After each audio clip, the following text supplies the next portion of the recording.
మాడసాని బాలాజీ బాపట్ల నుంచి వచ్చామండి. దేనికి వచ్చారు పిఠాపురం మీరు? ఈ రాష్ట్రానికి ఒక దిశానిర్దేశం చేయడానికి పవన్ కళ్యాణ్ గారు ప్రజల తరపున ఈ 5 సంవత్సరాల నుంచి కూడా తన సొంత డబ్బులతో రాజకీయం చేస్తున్నారు.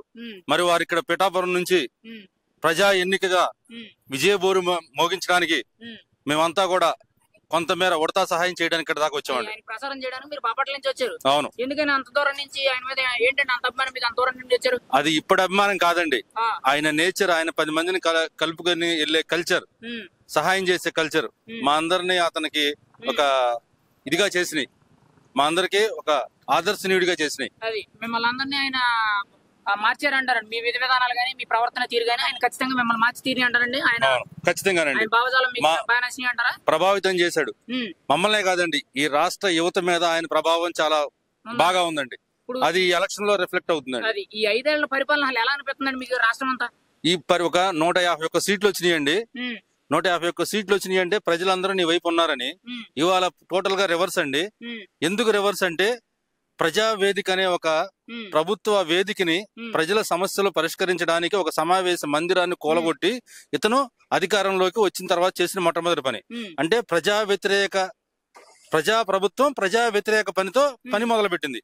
వచ్చిన నెల రోజుల్లోనే దాన్ని కూల్చివేశారంటారు. కూల్చివేశారు.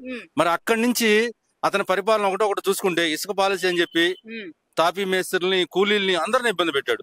ఇప్పటికి 10 సార్లు ఇంటి పన్నులు పెంచాడు, లేకపోతే కరెంటు బిల్లులు పెంచాడు. ఎవరికి తెలిసేది కాదు. ₹1 పెంచితేనే ధర్నాలు చేసేవాళ్ళం, పేపర్లో చూసేవాళ్ళం. ఇవాళ ఎన్నిసార్లు మనకు వాత పెట్టినా గానీ పెట్టిన వాత తెలియకోకుండా ప్రతి నెల మధ్యతరగతి వాళ్ళ మీద ఎంత భారం పడుతుందో చూసాం. మరి ప్రజలందరూ గుర్తించట్లేదు అంటారా ఈ రాష్ట్ర వ్యాప్తంగా ఉన్న జరిగిన అన్యాయ పరిపాలన? ప్రజలందరూ గుర్తించారు కాబట్టి కృష్ణా జిల్లా, గుంటూరు జిల్లా దాటిన దగ్గర నుంచి ఎక్కడా కూడా ఇతని సభలకి వెలబెలబోతున్నారు. పట్టుమని 10 మంది లేరు. అదే పవన్ కళ్యాణ్ గారు, చంద్రబాబు నాయుడు గారు సభ చూసుకుంటే పోటెత్తుతున్నారు. అదేండి. అది ఖచ్చితంగా అయితే జగన్మోహన్ రెడ్డి గారు ఈసారి అవకాశం కోల్పోతారంటారా? అతను పులివెందుల్లోనే ఓడిపోతున్నాడు. అంతే, పులివెందుల్లోనే ఓడిపోతారంటారు. అవును. మరి రెండో ఛాన్స్ అడిగారు, నేను 1 సైడ్ గా 175 గెలుస్తానంటున్నాడు. మరి మీ అభిప్రాయం ఏంటంటే దాని మీద? మళ్ళీ నేనే సీఎం అంటున్నారు. అతను ఏదైనా చెప్పుకోవచ్చండి. సొంత బాబాయిని చంపారు ఎవరో ఇంట్లో దొంగలు పడి. మరి ఆ కేసును కూడా తేల్చలేనాడు. ప్రజలకి ఏమి న్యాయం చేస్తాడు? ప్రజలకి న్యాయం చేయలేడు, సొంత ఇంట్లో న్యాయం చేయలేడు, చెల్లికి న్యాయం చేయలేడు, తల్లికి న్యాయం చేయలేడు. ఇతను కుటుంబం మాత్రం ప్యాలెస్ లో కూర్చొని లిక్కర్లో ఎంత సంపాదించవచ్చు, ఇసుకలో ఎంత సంపాదించవచ్చు, మెడికల్ మాఫియాలు ఎంత సంపాదించవచ్చు, గంజాయిలు ఎంత సంపాదించవచ్చు, ఇది మాత్రం చేస్తారు వీళ్ళు. దొంగల దోపిడీ. ఈ దొంగలను ఏం చేస్తారు? ప్రజలే తరిమి కొడతారు. పిచ్చి కుక్కలను ఏం చేస్తాం? ఎమ్మడబడి కొడతాం. ప్రజలు ఓటు రూపంలో వెంబడించడానికి సిద్ధంగా ఉన్నారు. ఖచ్చితంగా జగన్మోహన్ రెడ్డి గారిని పంపించేస్తానంటారు ఇంటికి. అందులో ఎలాంటి డౌట్ లేదండి. ఇప్పుడు ఈ 5 ఏళ్ల పరిపాలన అనేది కొంతమందికి బాగా అనిపించింది, పథకాలు బాగా పడ్డాయని బాగా అనిపించింది అంటున్నారు. మరి మీరైతే 1 సైడ్ గా అసలు రాక్షస పరిపాలన అన్నట్టు దొంగ పరిపాలన అంటున్నారు. అసలు ఎందుకండి ప్రజల్లో ఈయనకి ఎంత వ్యతిరేకత వస్తుంది అంటారు? ఇప్పుడు ప్రభుత్వం ఏం చేయాలి? ప్రజలకి భిక్షం ఇచ్చి వాళ్ళకి పని కల్పించడం కోకుండా వాళ్ళని ఒక సోమరిపోతులాగా తయారు చేసింది ఈ ప్రభుత్వం. వాళ్ళకి ఒక చదువుకున్న వాడికి ఉద్యోగం కావాలి, ఒక సాఫ్ట్వేర్ కంపెనీలు పెట్టాలి. ఇప్పుడు అందరూ బీటెక్లు ఇవన్నీ చదువుతున్నారు, ఎంటెక్లు. వాళ్ళందరికీ ఏం కావాలి? ఉద్యోగాలు కావాలి. డిగ్రీలు చదవట్లేదు. సరే, డిగ్రీలు చదివిన వాళ్ళకి కూడా డిఎస్సీఓ ఏదో ఒకటి పెట్టి పోలీసు ఉద్యోగాలు ఇవ్వాలి. అది ఇవ్వలేదు. ఒక డిఎస్సీ ఇవ్వలేదు, ఒక పోలీసు ఉద్యోగాలు ఇవ్వలేదు. పని చేస్తున్న వాళ్ళకి జీతాలు సరిగ్గా ఇవ్వట్లేదు. ఇంకా ఇతను ఎలా వస్తాడు? నువ్వు మతాన్ని, కులాన్ని అడ్డం పెట్టి రాజకీయాలు చేయాలనుకున్నావు. నీ మతం, నీ కులం నేను కర్రగాచి వాత పెట్టింది.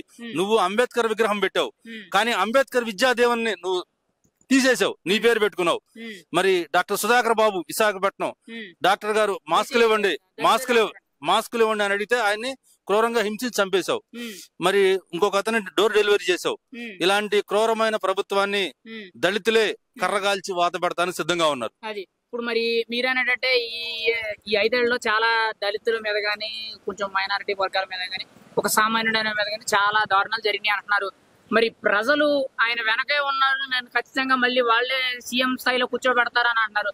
మరి ఏంటంటే ఆయనకు అంత గుడ్డుగా ఎలా నమ్ముతున్నారు? అతను ఏమనుకుంటున్నాడంటే, నేను 1000 కోట్లు సంపాదించాను, ఈ డబ్బు ప్రజలకు ఇచ్చి ప్రజల్ని మళ్ళీ మభ్యపెట్టి ఇక్కడ కూడా చూసుకుందాం.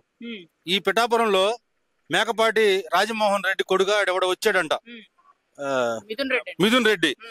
మిథున్ రెడ్డి, మా పవన్ కళ్యాణ్ గారు చెప్పారు, ప్రజా వ్యతిరేక విధానాలు పాటించి మిమ్మల్ని అందరినీ మోకాళ్ళ మీద దేకిస్తామని. నిన్ను పిఠాపురం నుంచి దేకిస్తాం. అది నిన్ను పిఠాపురం చేతాకిస్తాం మిథున్ రెడ్డి.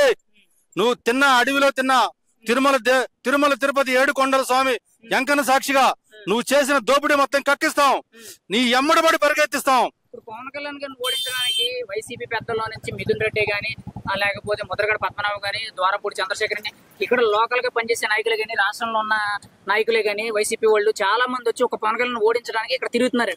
ఏంటంటారు పవన్ కళ్యాణ్ అంటే అంత భయం ఎందుకంటారు? వీళ్ళకి దోపిడీ తనం ఎక్కువైపోయిందండి.